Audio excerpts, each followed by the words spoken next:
know, the Batista family is basically the Brazilian mafia. They can knock you out of this industry in 2 seconds. I do millions of dollars worth of business. I like to live a pretty good lifestyle.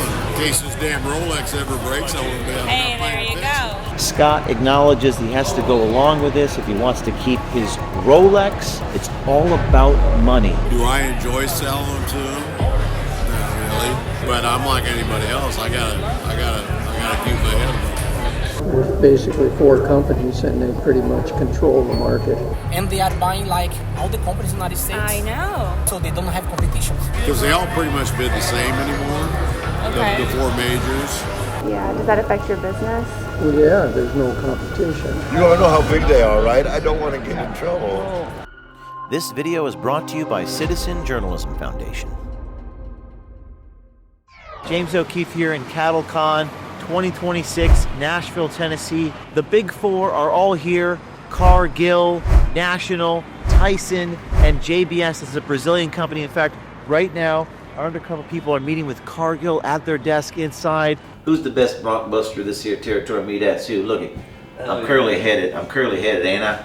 Bow-legged, ain't I? From the saddle to God knows how when, ain't I? We're investigating price fixing and market manipulation inside the beef packing industry in the United States. All of the small ranchers seem to be at the behest of this market manipulation scheme, at the behest of the big 4. Now, just some context and background, 50 billion hamburgers are consumed a year in the United States, 100 billion around the world, but a lot of the meat from these foreign meat packers are being mixed in with the American meats, contaminating the American meat. Now, some industry participants describe what they viewed as pricing pressure. One of our undercover reporters spoke to Gustavo Paranos. He's the marketing director at FERA Diagnostics, a firm that helps farmers detect cow diseases and boost herd productivity. Here's what he shared. Son muy duro para comunicación. ¿En qué es como ellos no quieren hablar con nadie? ¿Y por qué será eso? No sé. ¿Tú crees? Malos. Ah, porque están cometiendo algunas cosas. Porque el mercado ellos cerraron, el mercado todo es de ellos. Oh. Aqui de Brasil, Estados Unidos também. JBS também é mais forte hoje também. Em Brasil também, com o governo, com todo que ajuda. Está todo muito duro. They can knock you out of this industry in 2 seconds. Beef prices have climbed sharply across the United States, even as many cattle producers say their bargaining power has declined. At the center of the debate are 4 companies that control at least 80% of the beef industry: Tyson Foods, JBS, Cargill, and National Beef. As federal investigators at the Department of Justice are reviewing this Big 4, questions are arising about market consolidation into the Big 4 and how it's impacted how beef prices are set throughout the supply chain from the farm all the way to your grocery store shelf. To understand what's happening, we went where the industry gathers, speaking with insiders working across every level of the cattle business at CattleCon in Nashville, Tennessee.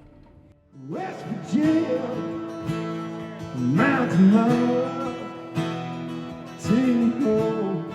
Over the past few decades, mergers and acquisitions reduced dozens of regional processors into 4 dominant companies. Ranchers from all over the country say that consolidation changed who holds leverage in the negotiations. Industry participants told us that as processing capacity consolidated, selling cattle increasingly meant selling to the same small group of buyers. Because cattle must pass through large packing plants before reaching consumers, fewer packing plants means fewer options for the ranchers. There's basically 4 companies and they pretty much control the market. Yeah, does that affect your business? Well, yeah, there's no competition. Aquí no lo compran más que todos, todos los brasileños. Oh, el JBS. Porque el mercado ellos cerraron, el mercado todo es de ellos. Several vendors and service providers told us the reach of those processors extends beyond cattle purchases, shaping whether surrounding businesses remain financially stable when disruptions occur. In theory, these packing plants should be competing against each other for cattle, but several industry insiders told us pricing doesn't feel competitive, but rather coordinated. Do you think JBS, they're doing price fixing at all, or? going to say yes and no. I'm going to say no because they don't have to, because they're in bed with their other three competitors. Tyson and okay. Scott says JBS is, quote, in bed with the competitors. There's that market manipulation that we've heard a lot about. They all pretty much bid the same anymore. Okay. The four majors. They go, okay, you don't bid against me on this bunch. I won't bid against you. But no, they'll beat each other to death all day long. Really? It's an open secret here at CattleCon. Everyone's pretty much telling us the same thing, that they're all in bed together. Is actually against the law. It is up to the Department of Justice to do something about it. They're admitting, all the vendors, all the ranchers, even the big four, admitting that there's bid rigging and price fixing. So we're bidding against our own people, sure. You know, and when we get all done with them and have to sell them, there's no competition at all. You know, they say they don't talk to each other, but what they say and what's true are two different things. If they don't want to buy, they don't buy, and the guy don't have anyone to sell. I think so. I can be wrong. Cattle producers operate on tight biological timelines, meaning animals must be sold within narrow windows before feed costs erase potential profit, leaving many ranchers little choice but to accept available offers from the plants. O pecuarista, que hace o ganado, y ellos hicieron a ganancia más grande. So how did they help me? Or I mean, how did my decision to sell it? One thing about JBS, they kill at their plant at Grand Island, Nebraska. They killed 6,500 a day. If I want to sell cattle, I know I probably had a little too long, or I've had them long enough, and they need to get. I would say they need to get killed, but we're supposed to say they need to get harvested then. That's the political term. That's the politically correct term now, right? So if I got cattle that I know they need to really be harvested, then I'll sell them to JBS because I know they'll take them in a week.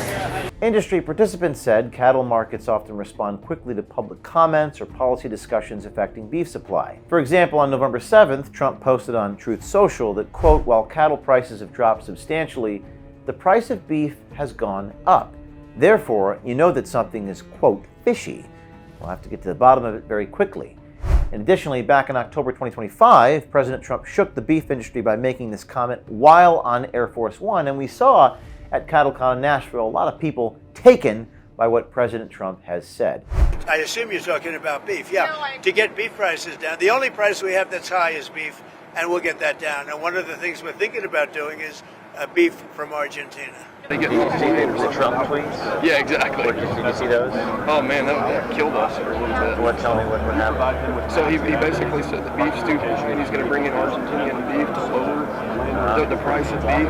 The board was down to limits 7 of 8 days right after that. Yep. It ended, I mean, it's corrected itself, obviously, but it's crazy that one person is making a blanket statement. At the same time ranchers describe declining leverage, consumers have seen beef prices rise, raising a key question investigators are now examining. How can cattle prices struggle while retail beef prices increase?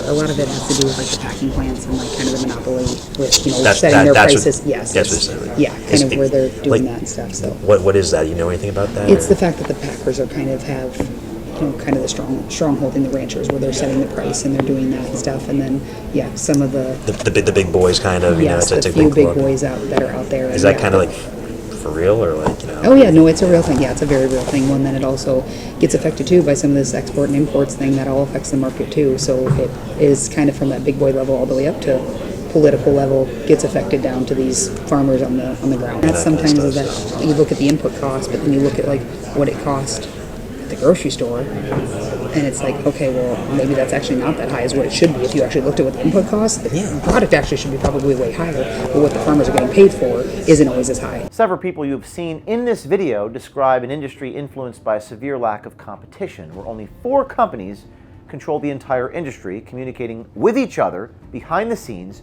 to control the price of beef. And that kind of system, participants say, even routine purchasing decisions by the Big Four, can ripple across regional cattle economies. We spoke to Sheldon Bloom. He's a farm software consultant focused on cattle operations. They go to the ranchers and they say, well, if you want to work with us, you got to work with these guys so that we can be connected. Just having a conversation, I will tell you that you don't want to mess with them, that's for sure. They're a very, very powerful organization. You really do not want to mess with these guys. You know, the big four packers, they sneeze, you're gone. It's as simple as that. If they sneeze, you're gone. You know what I mean, right? Yeah, they can knock you out of this industry in 2 seconds. When I go, especially when I go into slaughter plants, you know, you're not. They take away everything from you. You're not allowed to have anything on you.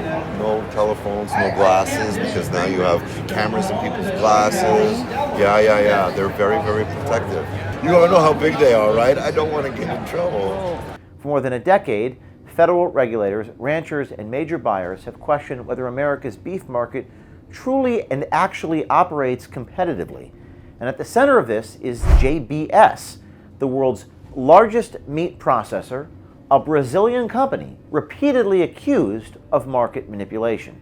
Well, how do you think the Badistas got it? They got it through bribing government officials. That's how they got it. I mean, they were a nobody, and now they're the biggest in the world. The Brazilian brothers made the deal, but that was contingent on one thing. They had to catch the current president on tape, except that he had admitting he had accepted bribes. Well, they did that. So they had a $3.4 billion repayment, no jail time, over 25 years. And they basically had to make a statement saying they had bribed over 1,800 public officials, including 2 presidents. They don't pay that anymore. That's all disappeared. That repayment, that $3.4 billion, is just gone. They're not repaying that. That was forgiven. So, you know, like my dad always said, follow the money. Do I enjoy selling them to them? Not really, because I know how they got there. Sure.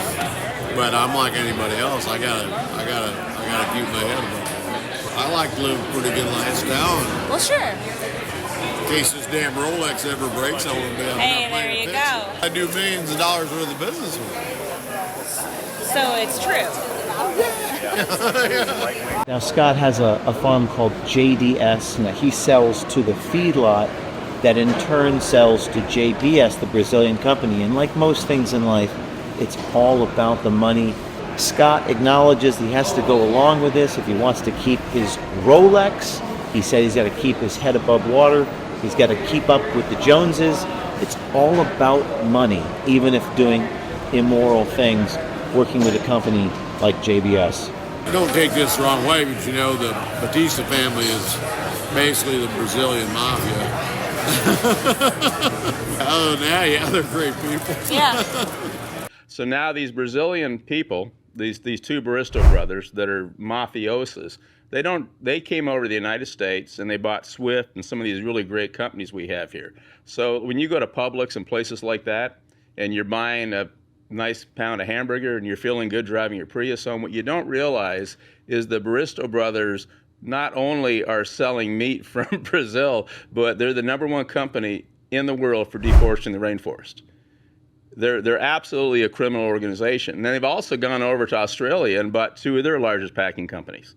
So if you look at, we import beef from Australia and Brazil and Canada and Mexico. Those are the biggest 4. Porque el mercado, ellos cerraron, el mercado todo é de ellos. E de Brasil, Estados Unidos também, JBS também é mais forte hoje também. Em Brasil também, com o governo, com todo que ajuda. Em México também é uma ganaderia de narco também que é muito forte. Então está todo muito duro. Now, the companies involved here deny wrongdoing and say prices are driven primarily by supply and demand, not coordination. But federal investigations remain ongoing. JBS has paid more than $160 million in settlements while denying this wrongdoing, and litigation continues against remaining defendants. In 2024, even McDonald's, one of the world's largest beef buyers, joined the legal fight, accusing meatpackers of running a long-term supply conspiracy. No court has yet ruled the companies liable. Still, the scale, repetition, and breadth of lawsuits has raised major questions about the structure of this entire industry. Across ranchers, consultants, and insiders, one message surfaced again and again. When only a few companies control the path from ranch to grocery store, the decisions they make shape what ranchers earn, what packers profit, and what families ultimately pay at the checkout counter. Now, whether this reflects normal market forces or something more coordinated is now a question regulators, consumers, and hopefully prosecutors are watching closely.